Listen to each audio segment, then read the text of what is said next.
Here in today's video, I'll be taking you through how you can start up a YouTube channel with just your smartphone. No excuses. Tip 1, you have to find a niche. Pick a niche. Okay, so what is a niche? Niche is that thing you like to do. Niche is that thing they will know your channel for. Okay, this is what, if it's cooking, this channel is for cooking. If it's for educational content, okay, this channel is going to be for educational content. As a newbie, as a beginner, I don't think picking a niche is a good idea at first. Though you pick and settle for a niche later. But as a beginner, I think it's best for you to try out different things and see which you're best in doing, which you feel more comfortable doing. You can try different niche like educational. Just try the things you love doing and see the one you can do perfectly without struggle. You know, if you don't like doing something, you have struggles doing it. So you look for something you're comfortable doing. If it's vlogging, if it's sit-down videos, if it's cooking, if it's tutorial baking and all of that, just look for something that suits your style. You know, when you're doing something you love, you would actually want to do that particular thing. So get something that you're very comfortable at doing. You feel you're happy doing it. That will make you consistent, and that will also help you grow as a YouTuber. Secondly, use what you have. This is one thing that we newbies actually complain about. I don't have a camera. I don't have a microphone. I don't have lights. But you don't actually need all these fancy things to start. You can actually start using your phone as long as you can take clear pictures with your phone and the sound system, the phone sound, or the phone speaker rather, is good. You can use it to film your videos. Just make sure that your lens is cleaned and your camera setting is set in the highest quality.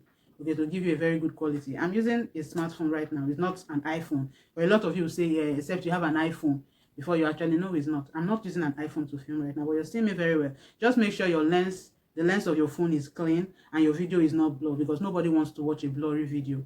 And as for sound, if you don't have a microphone, like as I'm talking to you right now, I'm not using a microphone. I'm making this is like the loudest I can go with my voice. So film in a quiet environment. And as for light, I'm sitting in front of my video. You don't need that fancy light, though you will need it in time. When it gets to that time, you get it. But as a beginner, you're just starting. You don't have to get all these things before you start. You just start with what you have. You know, film in front of a window.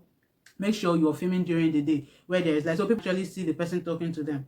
You know, you don't want to put on that video and the whole place is dark. You're not even seeing my face. You will not be convinced or motivated to watch that video. So you actually have to start with what you have. You don't need that luxury to start. With time, you can start getting your lights, your microphone, and your fancy camera. But as a beginner, I would advise you to start with what you have. The next thing you need to start is actually a stable. You need your camera to be stable, like a tripod alternative. Nobody likes shaky videos. Like I'm watching you and I'm saying, nobody likes that. Nobody wants to watch shaky videos. But if you don't have a tripod, no wahala. You can use books, you can use table. Just put your books on a table and then, or a carton. If you have a carton, I'll show you how I did mine right here. If you have a carton, just stack up books and put your phone. Make sure your phone is high enough so you look directly into your camera and you're not looking out. You're not looking up like this or you're looking down like this to see your camera. Just make sure you're looking directly into your camera. Hope you understand me. Thank you. But with time, if you have the money, you can actually get a tripod, because tripods are good. They make the work easier too. But you can start without the tripod. Good audio matters. I actually talked about using a microphone, okay, when I talked about your lighting. But you can actually get good audio without speakers, without microphone. I'm currently not talking with a microphone. I'm speaking to you guys without a microphone. I know microphone helps us to reduce background noises and all of that, but I'm currently filming in a very quiet environment. Your audience can actually forgive a blurry video, but one thing they would never forgive is bad audio. Like you're watching this video right now and you're struggling to hear what I'm saying. Nobody wants that. But you don't actually need a microphone to start. I'm talking to you guys right now without a microphone. All you need to do is just to find a very quiet environment. So your subscribers or people listening to you out there can hear you loud and clear. While editing, you can increase your sound and reduce your background noise while editing. If you would like me to show you how to do that using your editing apps, let me know in the comment section. Editing your video is actually where the magic happens, and you need an editing tool or an editing app to use to edit your videos. We have free editing apps. Before somebody will say, those apps are not free.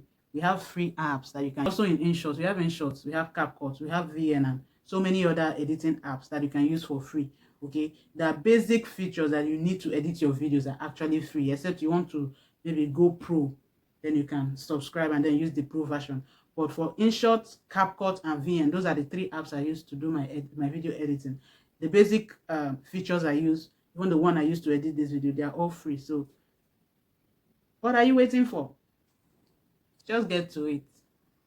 If you want to learn how to edit with the following apps I made mention of, let me know in the comment section and I would make a video on that. Okay? The next tip, you finish filming, you've created your content, you filmed, you edited.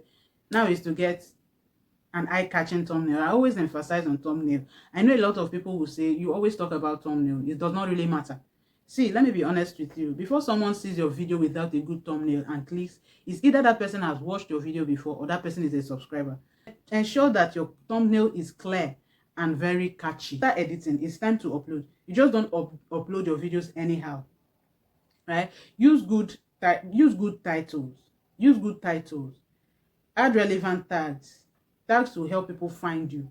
Okay, tags will tell YouTube where to direct your videos to. I talked about it in one of my videos. So please, if you've not watched my previous videos, just go to watch them. Okay, you will actually gain a lot from my previous videos.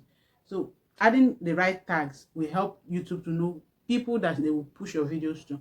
Okay, so not just uploading, you add the right title, the right hashtags, and build a well-detailed description that tells what that video is all about. Okay, in that description you can actually add your social media handles and the links to your previous videos as well. So now what's holding you? Grab your phone, start filming, and drop the name of your channel in the comment section so we can support one another. So thank you. If this video was helpful, if you found this video helpful, please don't forget to like, share, and subscribe to my video, and I'll see you in my next one. Thanks for watching.